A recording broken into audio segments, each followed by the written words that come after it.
Saint of the day of July 21, Saint Lorenzo da Brindisi. Saint Lorenzo da Brindisi, 1559–1619, was together an ambassador of peace, a man of action, and a great theologian, proclaimed Doctor of the Church by John XXIII. He did not shirk the challenges of his time.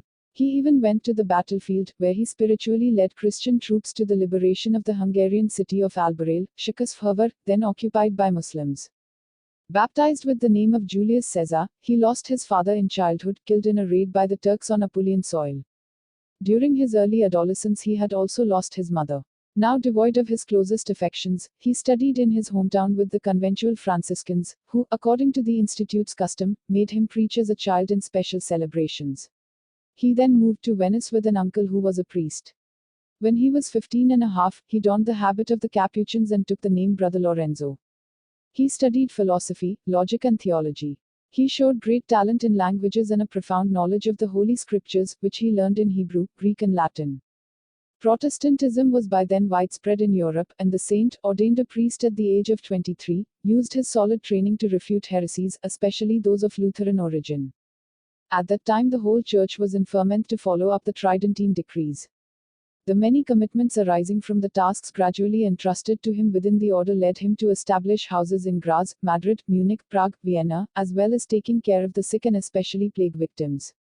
Father Lorenzo never failed to celebrate Holy Mass piously. The mystery of Christ's sacrifice, perpetually renewed in the Eucharist, led him to such emotion that sometimes 3 hours passed before the final blessing to the faithful, after tears, ecstasy and other mystical phenomena. His love for the Eucharist and most tender devotion to the Blessed Virgin were the sources of his holiness, as well as the constant themes of his preaching. For his Marian and other writings on Our Lady, anchored in biblical passages and tradition, he was called the most important Mariologist of his time. Dr. Apostolicus underlined the role of the Mother at the side and in the service of the Divine Son, as mediatrix of every grace and co-redemptrix.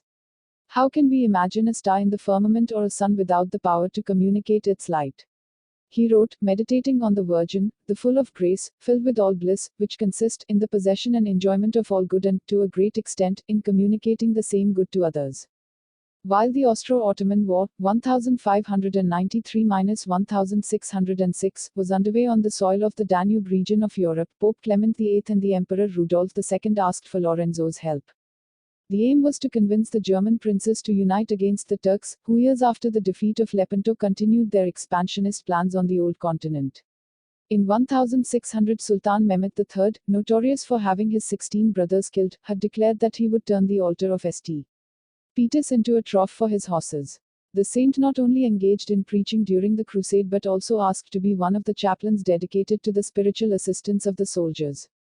During the victorious Battle of Albarel, in 1601, Lorenzo was miraculously unscathed, though riding at the front of the army, carrying a large crucifix to lift the spirits of the Christian troops, who were grossly outnumbered by the Turks. He attributed the merit of the victory to God and to Our Lady, to whom he had addressed intense prayers. The following year he was elected Vicar General of the Capuchins. He held the office for 3 years, then refused re-election and continued to be engaged in various missions. He completed his last mission in 1619, when he died in Lisbon, after having exposed to the Spanish King Philip III the problems that afflicted his subjects in the Kingdom of Naples.